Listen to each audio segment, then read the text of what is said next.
kami dari Kelompok 12.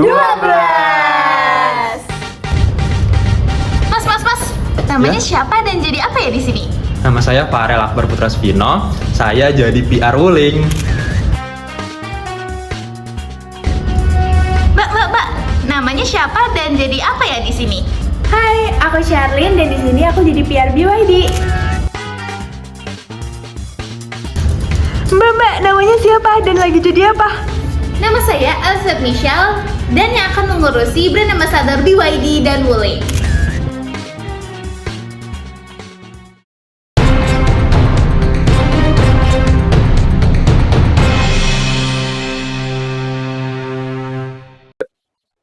Assalamualaikum warahmatullahi wabarakatuh. Salam sejahtera, Om Swastiastu, Namo Buddhaya, dan salam kebajikan. Halo rekan-rekan media semuanya. Saya selaku PR dari Wuling akan memberikan klarifikasi terkait isu yang berkembang di masyarakat terkait permasalahan brand lain yang menirukan brand dari kami. Kami memahami posisi kami sebagai brand yang selalu terdepan dalam pengembangan model mobil listrik. Wuling senantiasa berkomitmen untuk menghadirkan inovasi terbaik dan autentik dalam menyediakan kendaraan listrik yang sesuai dengan kebutuhan masyarakat di Indonesia. Terkait isu yang berkembang mengenai kemiripan model kami dengan produk dari merek lain, kami memilih untuk tidak memberikan komentar lebih lanjut. Fokus utama kami adalah terus mengembangkan desain, fitur, dan teknologi yang dapat memberikan kenyamanan dan pengalaman berkendara terbaik untuk masyarakat di Indonesia. Namun, apabila di kemudian hari ditemukan bukti kuat mengenai pelanggaran hak kekayaan intelektual terhadap produk dari Wuling, kami akan menyerahkan hal tersebut sepenuhnya kepada tim hukum untuk ditindaklanjuti sesuai dengan jalur yang berlaku. Untuk saat ini, kami memilih untuk tidak terburu-buru mengambil langkah hukum dan tetap fokus dalam pengembangan inovasi yang berdampak positif bagi masyarakat. Terima kasih.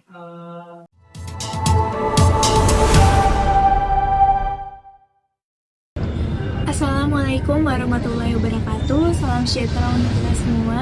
Om Swastiastu, Namo Buddhaya, dan salam kebajikan. Selamat pagi rekan-rekan media.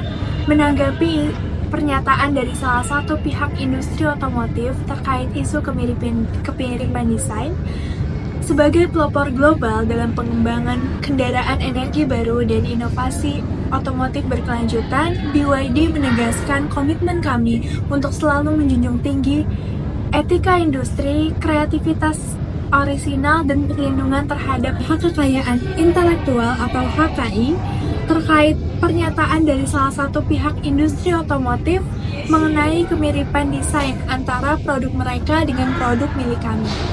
Kami menghargai sikap kehati-hatian yang diambil, namun demikian kami juga percaya bahwa perlindungan atas hasil inovasi dan desain orisinal adalah fondasi penting dalam mendorong ekosistem kendaraan listrik yang sehat dan berkelanjutan, baik di Indonesia maupun di tingkat global. Saat ini, tim hukum kami sedang melakukan kajian menyeluruh terhadap isu yang beredar, termasuk analisis teknis dan perbandingan visual yang objektif atas model yang dimaksud. Jika dalam proses ini ditemukan adanya indikasi pelanggaran terhadap hak kekayaan intelektual BYD, maka kami tidak akan ragu untuk menempuh jalur hukum yang tersedia sesuai dengan ketentuan yang berlaku di Indonesia maupun internasional. Kami mengajak seluruh pelaku industri untuk bersaing secara sehat dan mendorong inovasi melalui kreativitas yang autentik, bukan dengan pendekatan yang menyerupai atau mengaburkan identitas produk lain. BYD akan terus berdiri sebagai brand yang mengedepankan teknologi berkelanjutan, desain inovatif, dan integritas. Kami percaya bahwa masyarakat Indonesia berhak mendapatkan kendaraan listrik yang tidak hanya canggih dan efisien, tetapi juga memiliki identitas dan keunggulan yang jelas. Terima kasih.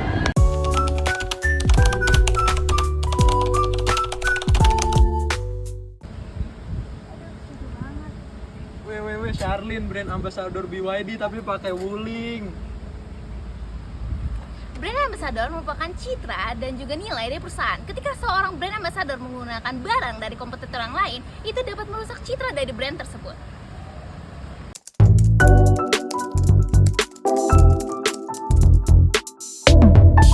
Ceritanya ini mobil BYD.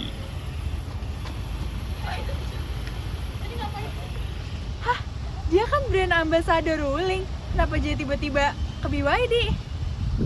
Ketika seorang brand ambassador berpindah menjadi brand ambassador yang lain, ini dapat menimbulkan berbagai perspektif dari pandangan publik. Yang pertama, bahwa mengenalkan Wuling itu lebih baik ditinggalkan. Dan yang kedua, bahwa mungkin produk BYD ternyata lebih bagus dari Wuling. Nah, ini dapat merusak citra dari Wuling sendiri. Kenapa pihak Wuling tidak mengambil langkah hukum? Karena alasan terkuatnya adalah tidak ditemukannya bukti langsung kalau pihak BYD melanggar hak kekayaan intelektual dari Wuling. Dalam dunia industri, biasanya terdapat dua hak kekayaan intelektual, yaitu berdasarkan desain dan berdasarkan hak merek. Berdasarkan desain, mengacu pada Undang-Undang Nomor 30 Tahun 2000 tentang Desain Industri, disebutkan bahwa desain industri merupakan perlindungan terhadap kreasi dalam bentuk konfigurasi, komposisi garis warna, atau garis dan warna, atau gabungan baik yang berbentuk 3D atau 2D yang memberikan kesan estetis serta dapat digunakan untuk menghasilkan suatu produk, barang komoditas industri, atau kerajinan tangan. Disebutkan dalam pasal 1 angka 1 UUDI. Dalam desain industri, perlindungan dititik beratkan kepada penampilan luar atau physical appearance yang memberikan kesan estetis kepada suatu barang dan bukan terhadap fungsi atau kegunaan yang diberikan. Maka dapat disimpulkan bahwa misalnya suatu produk terdapat kebaruan, maka produk tersebut tidak dikategorikan sebagai plagiat karena dalam undang-undang tersebut tidak dijelaskan terkait unsur baru yang dimaksud sejauh apa suatu desain dapat dikatakan baru. Untuk penjelasan selanjutnya, mari kita lihat contoh dari mobil BYD dan Wuling. Jika melihat gambar dari slide PPT ini, kita dapat melihat dua jenis mobil dari BYD dan Wuling. Yang pertama yaitu mobil dari BYD Seagull dan yang kedua yaitu Wuling Bingwo. Jika kita lihat, kedua desain tersebut hampir mirip, tetapi jika diteliti lebih lanjut, terdapat perbedaan. Misalnya di bagian lampu. Di lampu kedua mobil tersebut, terlihat perbedaan bahwa kedua mobil tersebut tidak sama. Dan juga di bagian ban, jika kita lihat lebih lanjut, terdapat perbedaan juga. Yang mana artinya di sini kedua brand mobil ini tidak melakukan plagiar. Selanjutnya dalam dunia industri terdapat istilah yaitu knock-off. Kalau dilansir dari Kompasiana, barang knock-off adalah barang yang mirip dengan barang aslinya, namun dalam hal desain berbeda dan tidak menggunakan merek aslinya.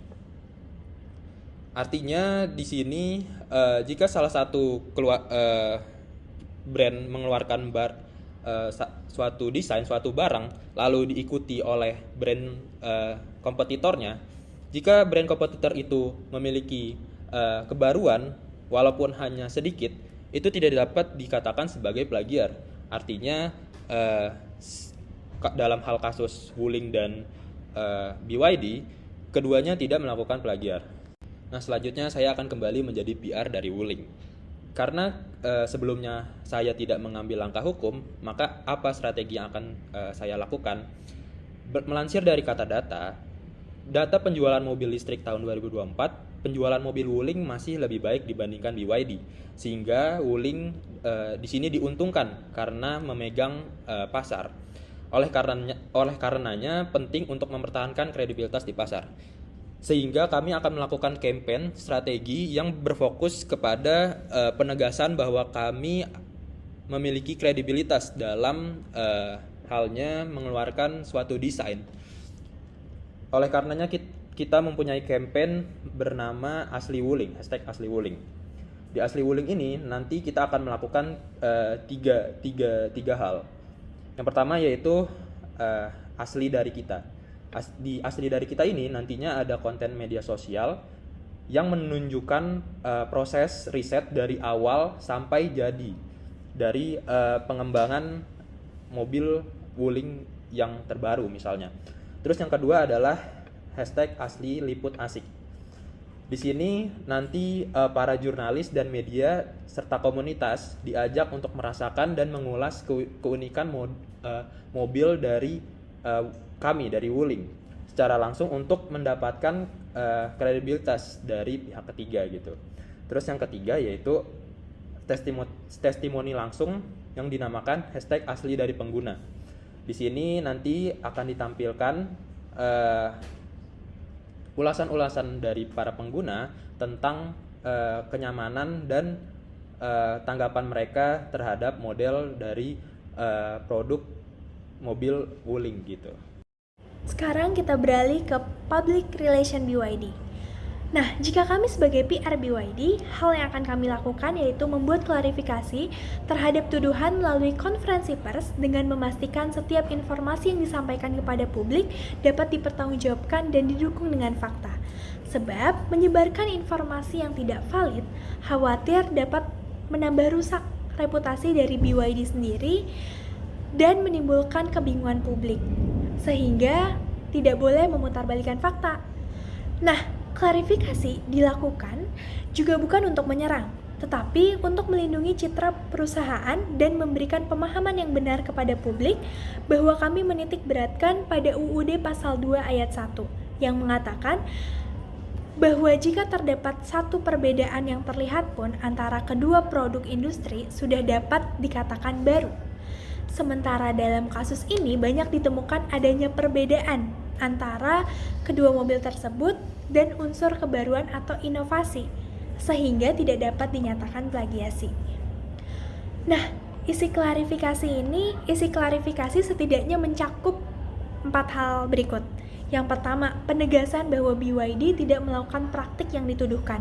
Yang kedua, penyampaian fakta dan bukti jika ada, namun tetap menggunakan bahasa yang sopan dan tidak menyerang, sehingga tidak semakin memperkeruh konflik. Lalu yang ketiga, komitmen BYD terhadap etika bisnis, kualitas produk, dan transparansi. Dan yang terakhir, ajakan untuk menyelesaikan masalah secara profesional dan sesuai jalur hukum jika perlu. Lalu, menuntut dengan langkah hukum juga bukan prioritas utama kami. Kecuali memang tuduhan Wuling ini terbukti merusak reputasi secara signifikan dan disebarluaskan tanpa dasar bukti yang kuat. Jadi pertimbangan kami sebelum menuntut yaitu yang pertama, evaluasi dampak reputasi.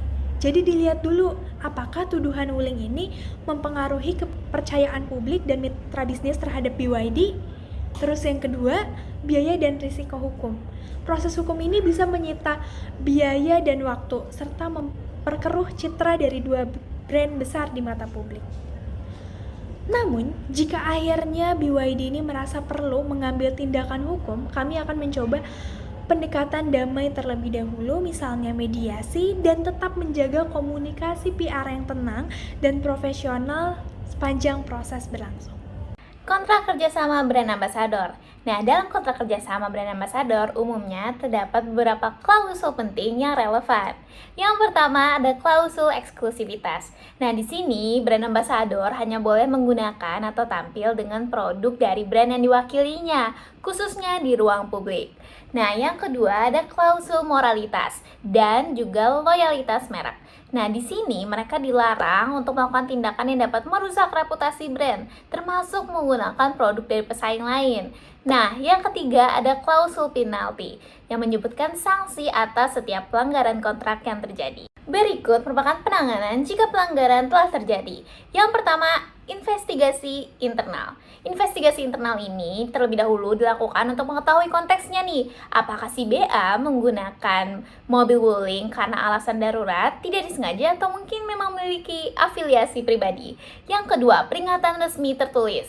Jika pelanggaran tergolong ringan dan tidak disengaja, ini dilakukan untuk menegakkan kontrak dan memberikan edukasi etis kepada si brand ambassador. Nah, yang ketiga, permintaan maaf terbuka. Klarifikasi dari si brand ambassador jika kasus sudah viral, agar publik melihat transparansi dan penyesalan dari pihak yang terkait. Yang keempat, pemutusan kontrak secara terbuka jika 1. Pelanggaran tersebut memang disengaja. 2. Menyebabkan kerugian reputasional besar. 3. Terdapat pelanggaran eksklusivitas yang serius. Nah, bagaimana cara pertimbangan strategis seorang PR-nya? Yang pertama, kita harus komunikasi ke publik, harus tetap tenang nih, dan tidak menyerang si brand ambassador. Dan harus berfokus pada nilai-nilai BYD, supaya kita tetap menjaga hubungan dengan brand ambassador dan juga menegakkan nilai-nilai dari perusahaan tersebut. Yang kedua, gunakan momen ini untuk mengedukasi pentingnya loyalitas brand dan juga komitmen terhadap kualitas dari produk BYD sendiri. Hal ini dapat menjadi pelajaran ketika 1. Klausul non-kompetisi. Nah, klausul non-kompetisi ini terjadi di dalam kontrak Wuling sendiri. Yang kedua, klausul eksklusivitas, di mana klausul eksklusivitas sendiri mempunyai jangka waktu tertentu. Yang ketiga, pelanggaran kontrak aktif. Misalnya berpindah sebelum kontrak berakhir tanpa penyelesaian masalah secara sah. Nah, ketika kasus tersebut terjadi, bagaimana sih cara pendekatan PR strategis dari Wuling? Yang pertama, jangan reaktif atau menyerang BYD maupun brand ambassador tersebut. Yang kedua, kita harus fokus nih, bagaimana sih caranya memperkenalkan brand ambassador baru yang mungkin lebih relevan dengan target pasar Wuling dan juga mengenalkan nilai-nilai Wuling yang lebih baik. Yang ketiga, jadikan momen ini untuk rebranding dan juga refreshing brand image. Karena dalam dunia kehumasan dan pemasaran modern, loyalitas dan citra personal brand ambassador itu sangat penting loh.